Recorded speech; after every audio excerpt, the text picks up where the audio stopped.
Welcome back to CyHawk Talk here on a Sunday. We're getting to it a little late, but that's because Ben had to drive home from Kansas City. He got to take in Iowa State's unfortunate loss to Kansas in Arrowhead. And I want to ask Ben, before we get into takeaways, discussing the impact of the two losses we watched this weekend, how was that game in a unique venue for college football? Ethan, I was driving down there and I stopped at a gas station and it was about an hour outside of Kansas City. And all I saw were Cyclone fans. So I think the Cyclone fans traveled really well. There was kind of a movement on Twitter, online, even circulating some promo codes to get Cyclone fans down there. And they showed up pretty well. It was probably 60%, 65% Jayhawk fans at the game. And, kind of an empty ish Arrowhead Stadium. But there really wasn't a whole lot to cheer for if you were a Cyclone fan. I had the stat, Ethan, between KU's punt on their first offensive possession of the game and their punt in the fourth quarter were 3 hours and 12 minutes. If you were a Cyclone fan, you could have gone back to Ames from Arrowhead Stadium, and after that first punt, if you pushed the speed limit on I-35 a little bit and still made it back in time to watch the next punt on TV. So that's the kind of day it was. Not a lot to cheer about for the Clone fans. Yeah, it's interesting. We'll get into the Iowa State game first, but before we do, it's kind of interesting because both games kind of played out similarly in that the Hawkeyes looked really good early, took an early lead, seemed like they were headed for a win. Cyclones took an early lead, looked like they were maybe headed for a win, and then everything just fell apart after that quick early stretch for both teams. Um, on that, what's your top takeaway? It sounds like the defense struggled a little bit against the Jayhawks, but what's your number one takeaway from the game? Defense has got to get fixed. Iowa State has serious defensive problems, Ethan.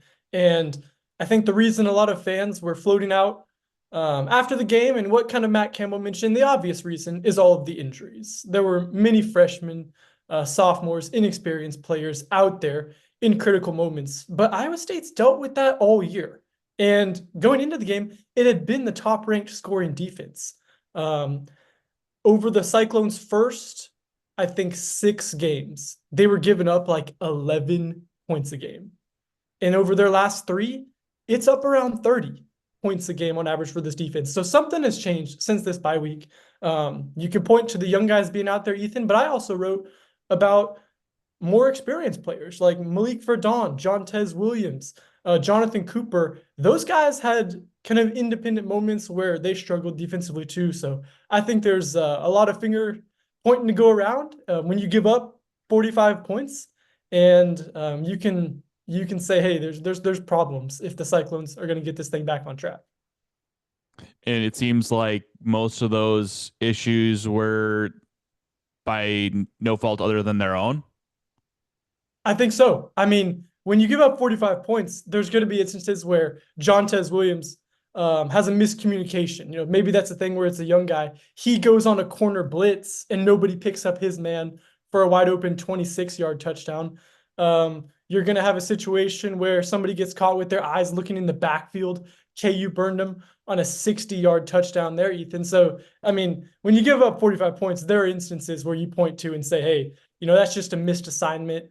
That's just a thing that Bo Frailer said completely inexcusable. No excuses. No, it's just unacceptable.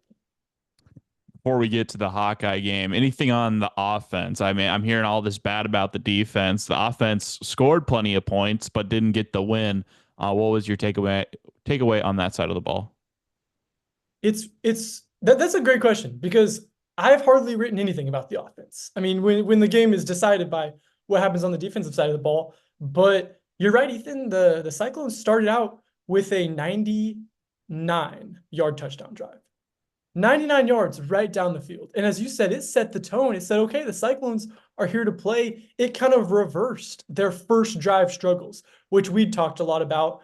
And Iowa State, for once, was up in the game. Ultimately, a huge homecoming day by Jaylin Noel, the receiver who grew up watching the Chiefs and said he was excited to play in Arrowhead Stadium. He went for like 2 touchdowns and over 150 yards. That day is going to get kind of, wiped away and not remembered because of the way the Cyclones lost this. But yeah, offense was good at times. I mean, Rocco Becht was forced to throw the ball a lot, so he had some big numbers. I don't think Rocco would tell you it was his best game, but offense, not the story. Yeah, Robin looking a little bit like the main character on Saturday, because maybe he's not Robin after all. I'm still not sold on this comp we got as with Jaylin Noel being the sidekick to Mr. Consistency himself. But we'll see as the season goes on. You're following the team much closer than I, so maybe I should just shut my mouth. I think the only diagnosis is probably maybe Jaylin read the story. Maybe he listened to the pod. I think he had all the motivation he needed though going home and playing in Kansas City. I think that was a pretty cool moment for him. He's got a couple. He's got a couple dartboards in his apartment with your face on them. He's got all the red twine tying everything together. Yeah. Looking at the Iowa UCLA game, like I mentioned, kind of a similar story in that the Hawkeyes started out red hot, maybe kept that going a little bit longer than Iowa State was able to before reality came crashing down and UCLA pulled out a win. It's just it was an interesting game in that Brendan Sullivan kind of showed what his floor is at Iowa. The last week I wrote in my 3 burning questions story that it's pointless to ask what if Brendan Sullivan was in at quarterback, even though I knew a lot of people were asking about that because we really hadn't seen what he was capable of yet. And I think we kind of got an idea of what the worst looks like with Brendan Sullivan at quarterback, and that was 3 turnovers, 2 interceptions, a fumble. He got banged up. The offense couldn't get into the end zone outside of the first 2 drives, really struggled, and he just kind of looked kind of out of sorts. And then when Jackson Stratton came in, it was kind of like, well, what now? Because you thought that you had, the 2025 Heisman Trophy winner on your hands, and now we have the full spectrum of what to expect from Sullivan at quarterback if he is the guy that the Hawkeyes go with moving forward. What do you make of that quarterback room situation? I mean, it just got worst case scenario. We didn't think you could get any worst case, and then it did on Friday night. What's everyone's role moving forward in this quarterback room? Yeah, I think right now you're kind of in a weird situation for Hawkeye fans who are ready to be done with Cade McNamara, that you're kind of hoping he gets healthy as soon as possible because, Jackson Stratton looked fine. He went 3 of 6. He had like 28 passing yards, 14 rushing yards, a lot of touchdown drive. The touchdown drive got extended by a personal foul penalty on the field goal against UCLA. So they got a 4th down conversion on a penalty. So that kind of changes the evaluation a little bit because they did originally have to settle for a 57-yard field goal. Instead, they ended up finding the end zone. So I don't want to be rude to him. He played perfectly fine, and he if he'd gotten another chance, maybe he could have become a legendary historical figure at Iowa with a huge comeback. Instead, his one opportunity to put Iowa in position to force overtime or win, he goes 3 and out.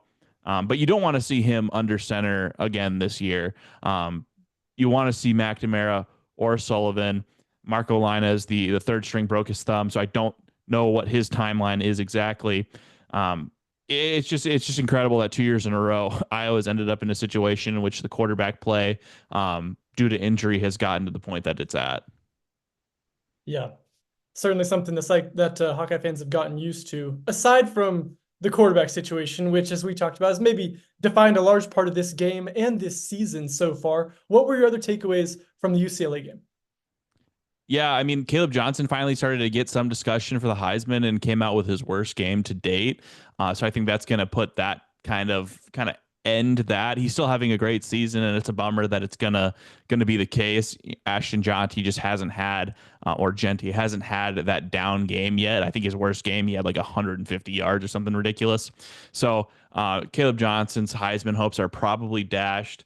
I still think he should be invited to New York. He's having that kind of season. I just don't think it's going to play out that way for him because he finally got a standalone game, prime time, nation's watching, and it was a stinker. I don't necessarily think that's entirely his fault. There were a lot of things that went wrong on Friday night, but that's gonna end his candidacy in the minds of a lot of Heisman voters, I fear. And then West Big Ten West went away. I think there's probably a little bit of buyer's remorse for UCLA. They're red hot right now, and maybe in a Pac-12 they don't lose 5 games in a row to start the year because they don't have to run through a schedule that consists of Oregon, Ohio State, Indiana, and Penn State. But they're probably having a little bit of buyer's remorse moving to the Big Ten. Iowa's definitely seeing the ramifications of expanding the Big Ten because last year they would have still been in it with 3 losses in the Big Ten West. Now they're out of it by a ways. They need the 4 teams ahead of them in the Big Ten standings to lose basically the rest of their games to improve beyond 5th. So it's just kind of interesting how the Big Ten expansion has not really worked out for everyone.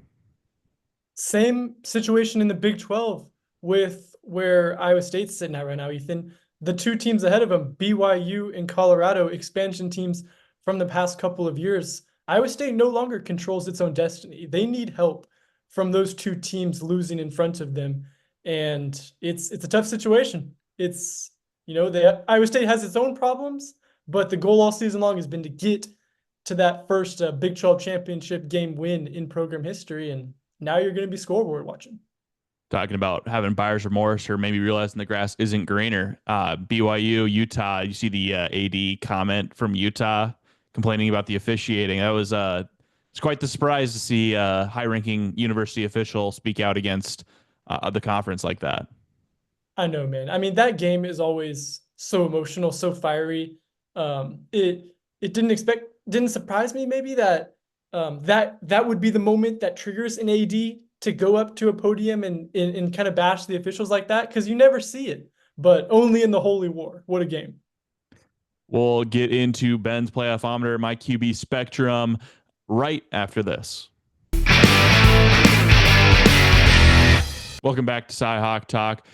It's time for possibly, I mean, this could be the second to last playoff-ometer. I mean, Iowa State's backs are against the wall. I'm not the one placed in the triangle, placed in the scale, but Ben, tell me what are the Cyclones' playoff chances after a second straight loss? Ethan, I tweeted at you. The playoff-ometer is not going to like losing 2 games, especially this one against Kansas.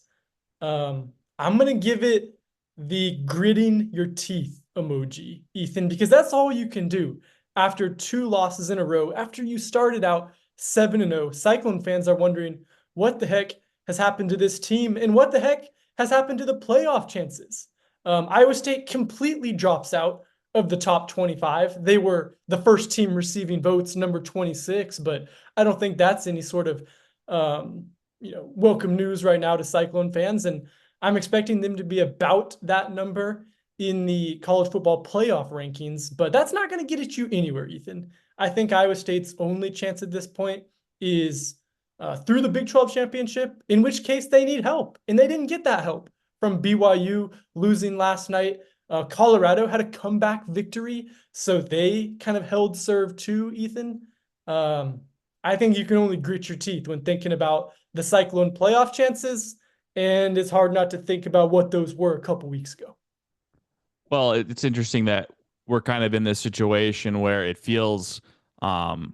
It feels negative, the cloud hanging over the university because their playoff chances have taken such a nosedive in the last 2 weeks. But I think the interesting thing here is with the 12-team playoff and the auto bids for conferences, they still have playoff chances. Last year, 2 losses, it would have been over. I mean, we there would have been a serious discussion last week after their first loss if their playoff odds were dashed with that loss. So I think that's one of the great things about the 12-team playoff and the format, the structure that has been agreed upon is that we are still talking about teams that are outside the top 25 with 2 losses, back-to-back losses, still having a chance at the college football playoff because they can go in and they can win a conference championship. And you'd assume that would end up putting them back into the top 25 and high enough that they would get that automatic bid. So I think that if I can speak positively for the Cyclone fans and give a little bit of optimism, let's just be thankful that they still have playoff odds, right? That's absolutely right, Ethan. And also, maybe you're a glass half full Cyclone fan, and you think, well, Cyclones right now are in a four-way tie for third. They're still 4-2, which still puts them in the top half of the Big 12 picture.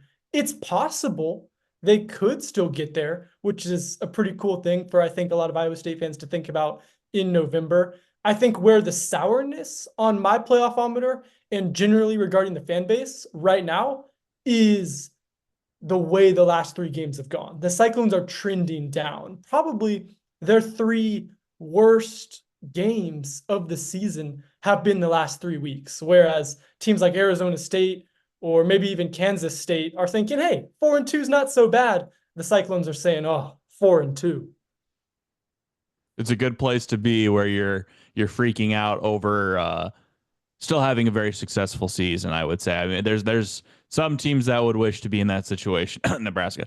But we'll go ahead and get into the playoff or the QB spectrum for Iowa, and it's actually not even going to move this week because it was like if we'd done the QB spectrum after the first quarter, that thing would have been off the scale towards Brendan Sullivan. I'm like, there's no way that they go back to Cade McNamara at any point when he gets healthy. You know, Sullivan is winning the 2025 Heisman. He looks great. You know, we haven't seen a quarterback push the ball downfield at Iowa like this in the last 2 years. You know, there was all that kind of instant overreaction happening on Twitter, and I was right there with everybody after the first quarter. And then the rest of the game happened, and it's like, oh, geez, maybe this is why he hasn't been starting all year. Maybe this is what the coaches have been seeing in practice that have kind of given them pause in working him in and maybe setting him up for some sweetheart opportunities where he's at the goal line and it's a gimme play and you just got to hand it off to Kaleb Johnson, or it's a one read kind of throw, or we're going to use your mobility to get you in space and you just kind of go be an athlete. So it's not going to move. I still think that Sullivan has the edge because he has looked more explosive. I just think the floor is maybe a little bit lower with him, where the ceiling is much higher. You know, he could be the guy that leads him to a 56-point win over a Big Ten opponent, but there's also going to be a game where he has 3 turnovers, looks incredibly shaky. And then he's also banged up a little bit, so that's going to affect it a little bit as well. So it's not moved, but we're still leaning Brendan Sullivan. I'm just a little disappointed. I really wanted to see if a converted linebacker, fourth string quarterback would crack your QB spectrum. Unfortunately, when Jackson Stratton makes the QB spectrum portion of the show, that's when maybe we should end the QB spectrum and question how they ended up in the situation again and spend 30 minutes deep diving into quarterback recruiting and what the heck has happened, what's in the water in Iowa City as well. That'll be another pod for another time. We thank you for joining us on this episode of the Sunday Rewind. We'll be back on Wednesday morning with our midweek show to talk about what's next for both of these Iowa big schools in football that had a tough week. Join us then.